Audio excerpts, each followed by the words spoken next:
Coming up on this Monday edition of Newsline at noon, this week will likely be a watershed in relations between South and North Korea, with Pyongyang yet to respond to a proposal for high-level talks on Thursday, and tensions running high over cross-border propaganda leaflets sent by Southern activists.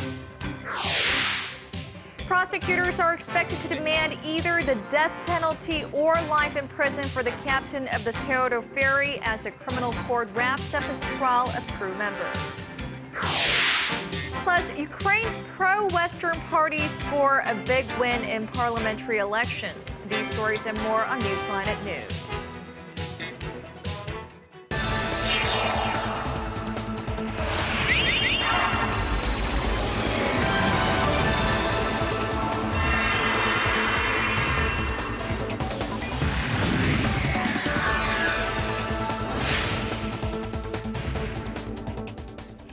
It's new Monday, October 27th here in Korea. Thanks for tuning in. Live from Seoul, I'm Eoh Jin-joo. Good to have you with us. I'm Scott Thompson, filling in for Mark Broome.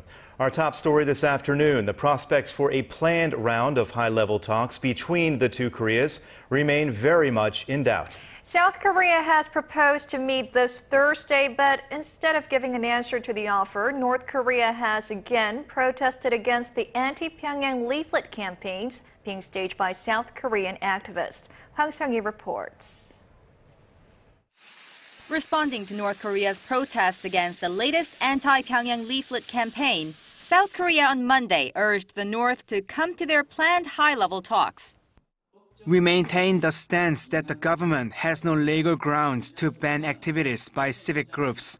North Korea should give its answer to our proposed date and place for the second round of high-level talks, which the two Koreas have previously agreed on. 2 weeks have passed since South Korea proposed to hold the second round of talks on October 30th at the border village of Panmunjom. Remaining mum on that offer, the North sent a message to South Korea's presidential office of Cheongwade early Sunday morning, protesting the latest anti-Pyongyang leaflet campaign. The North claimed although the daytime launch of the leaflets had been scrapped Saturday, the South Korean government turned a blind eye to a group of activists who sent about 20,000 leaflets at night. It said South Korea does not appreciate its efforts to mend inter-Korean ties and warned the high-level talks will not be held under such an atmosphere. Experts remain divided on whether North Korea will come to the negotiating table. Some say the high-level talks could be postponed until Seoul lays out a concrete solution to prevent the leaflet campaigns, while others expect the North to show up at least in early November. Hwang Seung-hee, Arirang News. South Korean companies appear optimistic about the prospects for doing business following reunification. In a recent survey by the Korea Chamber of Commerce and Industry of 300 companies, 83% of respondents said reunification of the two Koreas would have a positive impact on the corporate environment and create new business opportunities in the long run. In particular, more than half of the companies replied they will benefit from the North's relatively cheaper labor in manufacturing and processing. However, the companies also said Pyongyang's contradictory actions of simultaneously testing missiles and proposing dialogue are a barrier to improvements in inter-Korean relations.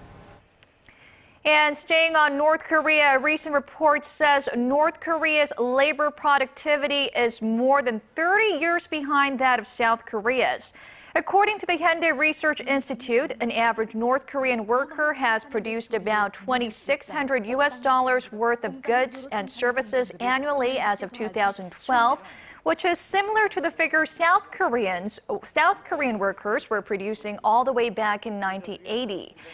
The report also shows that the gap in labor productivity between the two Koreas widened from 7-fold in 1990 to 21-fold in 2012. Now, more than 6 months have passed since the tragic Sewol-ho ferry disaster, and the trial to punish those responsible is ongoing. And later today, prosecutors are expected to demand either the death penalty or life imprisonment for the captain and some other key crew members who have been charged with negligent homicide. Kwon So-ah has the story. More than 6 months have passed since the tragic Sewol-ho ferry accident that left more than 300 passengers dead or missing.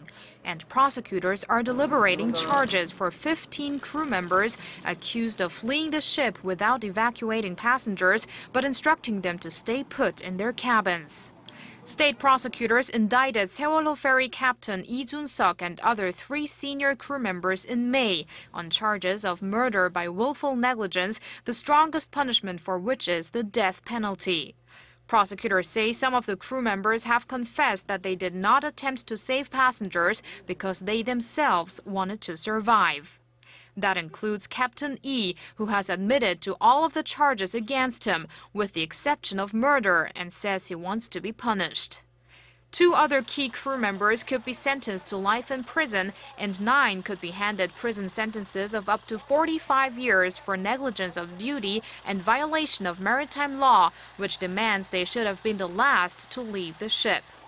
The families of the victims are expected to be in the gallery for today's session, some of whom had earlier pleaded for the crew members to be charged with the maximum penalty possible by law. Kwon So-ah, Arirang News. The Sewol-ho ferry sinking has left nearly 300 people dead, but there are still 10 victims that haven't returned to their families. Underwater search for them continue to this day, with their families waiting in agony. Now, on Sunday evening, those families sat down for the first time together to decide what to do next. They held a vote on whether to continue with the search operation for the 10 who are unaccounted for, or whether to start the process of raising the vessel to the surface. Families of 3 missing passengers could not take part in the meeting but were represented by a proxy. The poll was held behind closed doors due to the sensitivity of the issue, and their decision is expected to be announced this afternoon at 2 p.m. Korea time. The U.S. Federal Reserve is expected to announce an end to its multi-billion-dollar bond buying program when it meets later this week. Korea is bracing for the move, which the International Monetary Fund says could deal quite a blow to the local economy. But it also adds it's too soon to hit the panic button. Kim Ji-yeon reports. The International Monetary Fund says Korea could take the heaviest blow among the countries in Asia if the U.S. exit from quantitative easing sparks a sudden rise in U.S. interest rates. Romain Duval, the IMF's head of the Regional Studies Division of the Asia-Pacific Department, says that it is quite possible that Asia's 4th largest economy will experience a shock as a result of the changes in U.S. monetary policy because Korea is vulnerable to external shifts. He says the impact will likely lead to a capital flight and a slowdown in exports to the United States. The IMF predicts Korea's growth rate could drop by nearly 1 percentage point if the U.S. interest rate were to rise suddenly, a move that's expected if the U.S. Federal Reserve announces an end to its multi-billion-dollar bond buying program when it meets later this week. Other Asian countries are likely to experience smaller changes. India's growth rate is expected to drop by less than 0.2 percentage point. But despite the dismal outlook for Korea, Duval says there's no need to panic just yet. The effects of the impact will be minimized because Seoul is able to utilize its financial and monetary policies to deal with external changes. Duval says it all comes down to how the Korean government handles the effects of the rise in the U.S. interest rate, saying it should pursue austerity measures and let its currency depreciate in the event of capital outflows. The IMF says the Korean economy could drop into the low 3% range following a U.S. interest rate hike, while Seoul projects the economy will grow to around 4% next year. Kim Ji-yeon, Arirang News.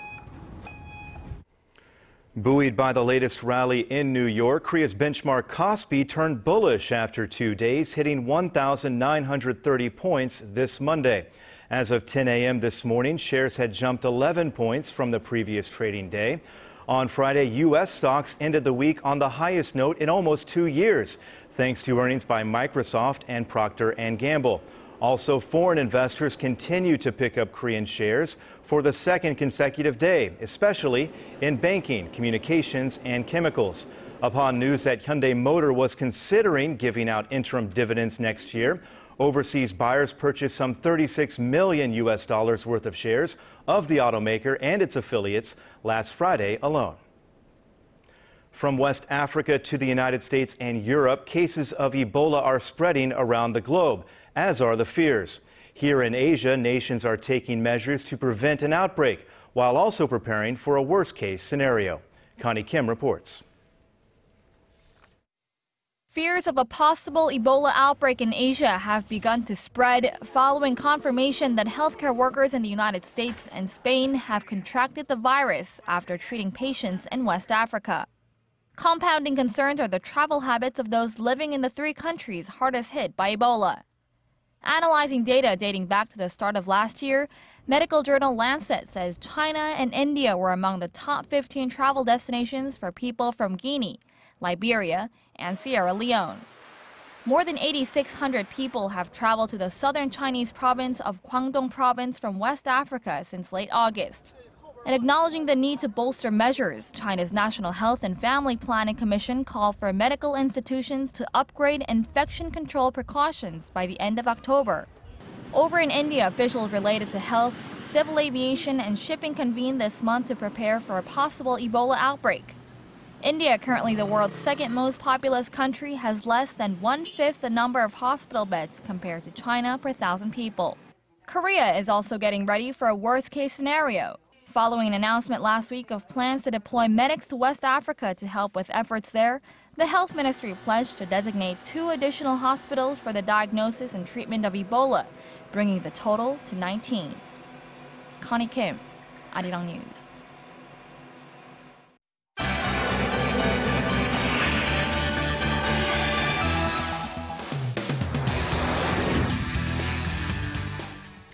Election results are pouring in from Brazil to Ukraine this morning. For a closer look at these developments and others, let's connect to our Eunice Kim at the News Center.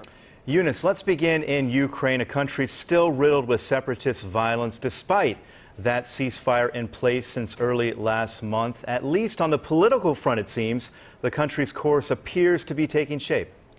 Well, we do have exit poll results from Sunday's parliamentary elections, Scott, and it looks like the pro-Europe bloc, led by allies of President Petro Poroshenko, have secured a big win. Our Connie Lee has the details. It's an overwhelming win for pro-Western parties in Ukraine's parliamentary elections. Citing exit polls on Sunday evening, Ukrainian President Petro Poroshenko declared victory, saying more than 3/4 of voters backed his political bloc. The results of the election bring the firm victory of all democratic, pro-European, pro-Ukrainian forces. And that gives us a lot of opportunity to develop, to provide the reform. Official results of the election are expected Monday, but the sweeping victory in exit polls shows that voters supported Poroshenko's plans to end a separatist conflict and follow through with democratic reforms. President Poroshenko said he will start the talks on forging a new coalition in parliament come Monday. I'm sure that in order not to lose time, coalition talks will start tomorrow. And I think leaders of all parties will be invited to join them. The election comes 7 months after the revolution in Ukraine that took down former President Viktor Yanukovych, and during a time when parts of eastern Ukraine remain under the unofficial control of pro-Russia separatists. However, the voting shows that the country is trying to steer clear of Russia and take a pro-European path instead. Connie Lee, Arirang News. Turning next to Brazil, it's official. President Dilma Rousseff will see a second term as president of Latin America's largest economy. With 99% of the ballots tallied from Sunday's vote, the left-leaning politician secured more than 51%, with her rival, centrist opposition leader Aécio Neves, coming in with a close 48.4%. Neves conceded his claim to the presidency, wrapping up one of the closest, most divisive runoff campaigns in Brazil's recent memory. Rousseff's win also extends the rule of her Workers' Party, already in power for 12 years. It's also a vote of support to her economic policies that have offered generous welfare programs. Protest leaders in Hong Kong have suspended a referendum that would have addressed the movement's next steps, citing disagreements that still exist among the three main groups. The Hong Kong Federation of Students, Scholarism, and Occupy Central with Peace and Love had organized an electronic vote that was to take place Sunday night and Monday, but it was called off hours before it was to launch. Last week, Hong Kong's #2 official, Chief Secretary Carrie Lam, had offered to submit a report on the public's concerns over Beijing's political reform framework. Protesters would have voted on whether they endorse this move and also whether they believe changes should apply to elections in 2016 of the city's Legislative Council, in addition to the chief executive polls in 2017. To Europe now for some business news. A highly anticipated stress test on the Eurozone's banks has shown that most of the continent's large banks would be able to weather a sharp economic downturn. The European Central Bank announced on Sunday that 25 of the region's 130 biggest banks had failed the landmark stress test at the end of last year, but that most have since plugged their capital holes. It said the most problematic banks were found in Italy, Cyprus, and Greece, with some $12.7 billion in funds to raise. The test comes ahead of the ECB's expanded supervision of the banks, due to begin next month.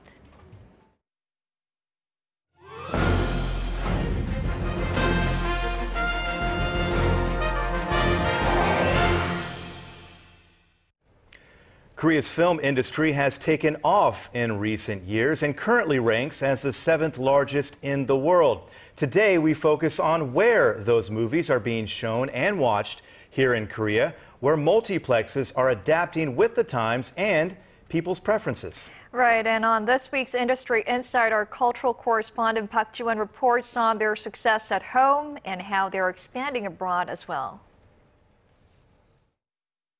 According to the Korean Film Council, more than 80% of the 333 movie theaters across the nation are multiplex theaters. And of those multiplexes, more than 40% are CJCGV branches, the #1 movie theater chain in Korea, followed by Lotte Cinema. CGV opened Korea's very first multiplex in Seoul in 1998. Since then, it has brought in a number of innovative features, including the nation's first 3D and 4D screens, as well as Korea's first premium screen called Gold Class in 2001. The cost for this premium seat is 3 times higher than a normal ticket, but you can enjoy free snacks and beverages, as well as this spacious and comfy sofa where you can relax and enjoy the movie. Another key word of their success is cultureplex. CGV branches don't just offer customers premium movie watching experiences. They also provide a mix of things to eat like gourmet popcorn and things to see like exhibitions and even busking performances. CGV provides better membership benefits compared to other movie chains. There are also a lot of restaurants nearby, and it has a good concession menu. Lotte Cinema is another major multiplex operator, taking up about 35% of the market. Recently, Lotte Cinema opened Asia's largest multiplex movie theater at Lotte World Mall in southern Seoul, with 21 screens that can accommodate 4,600 moviegoers. It offers premium facilities with a lot of amenities. The interior is modern and clean. The new theater also has the world's largest projection screen, which has been recognized by Guinness World Records. Based on the success here, Korea's multiplex chains have advanced into the global market. About 200 million movie tickets were sold in Korea last year, meaning one person in Korea watched more than 4 films a year, on average. This number is higher than the U.S. figure, so we can say Korea's movie theater industry has pretty much reached full saturation and is seeing its limit. That's why CGV and Lotte Cinema are focusing on expanding their presence in foreign markets. CGV opened its first foreign branch in Shanghai in 2006. Today, the company has 31 theaters throughout China, 16 in Vietnam and 1 in the U.S. It also has a management contract to operate 12 theaters in Indonesia. It's really about the movie-going experience, the premium experience of sound, screen, seat, as well as a cultureplex model. Ultimately, those things will work abroad, and that's absolutely part of our strategy. Now, in addition to that, what we hope to do longer term is really focus on the Asian content. Lotte Cinema also advanced into the global market in 2008, starting in Vietnam. We opened a theater in Vietnam in 2008, 2 years earlier than in China. Now we are the #2 movie chain in Vietnam, and we aim to be #1 by 2018. By then, we hope to have at least 60 branches in Vietnam and in China, with a goal of raking in some $300 million in annual revenue. Both CGV and Lotte Cinema say they are focused on China and Southeast Asia for the initial phase of their global investment.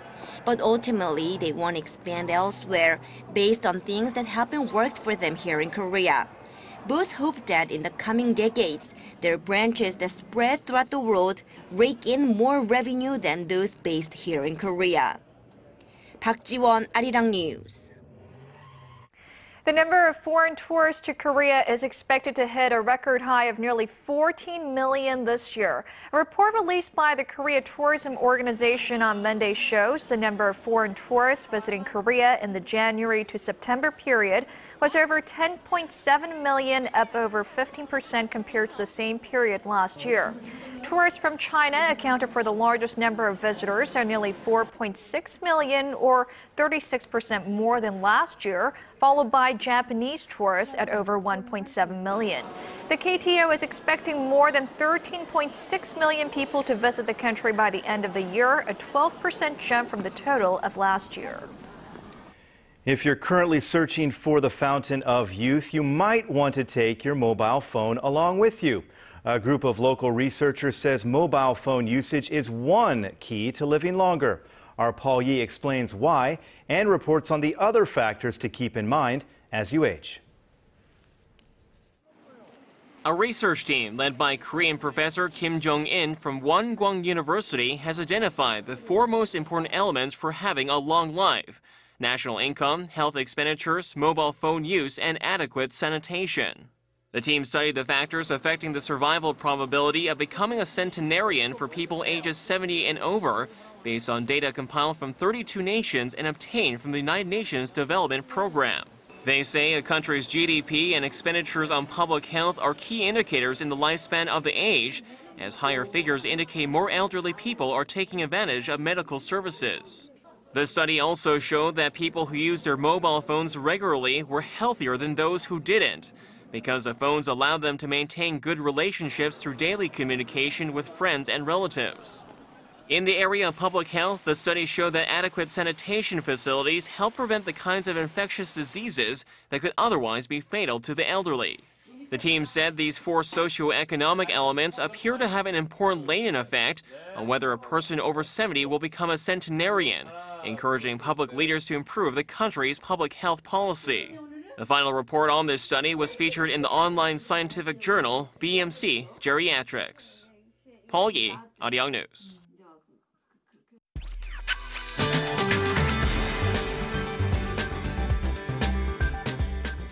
Good afternoon. It was a cold morning after last night's light rain dragged down temperatures, so hope you dressed warmly before heading out. Well, we'll have lots of sun throughout the day, but the top temperatures will not rise that much. Daily highs will stay below 20 degrees Celsius in many regions, so the typical late autumn weather we've been having continues this afternoon. With that in mind, let's take a closer look at the readings for today. Well, Seoul started with a low of 7 this morning, and later in the day, the capital will see a high of 17, while Daegu and Gwangju will climb to 19 and Busan climbs to 21 this afternoon. Now for other regions, Jeju Island and Daejeon will also get up to 17, while Dokdo will see a high of 13 and Mount Kungga will only get up to 7 this afternoon. And it seems like the pleasant late autumn weather will continue for the time being before the rain strikes back later in the week. Well, that's all for Korea, and here's international weather for viewers around the world.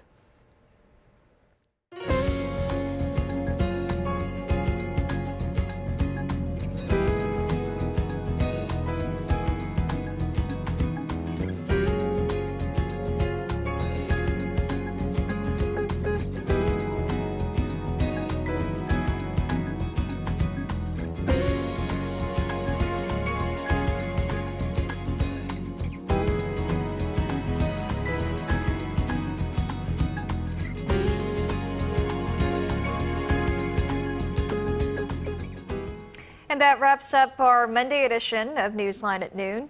Jin-joo and I will be back at the same time on Tuesday. Thanks for watching.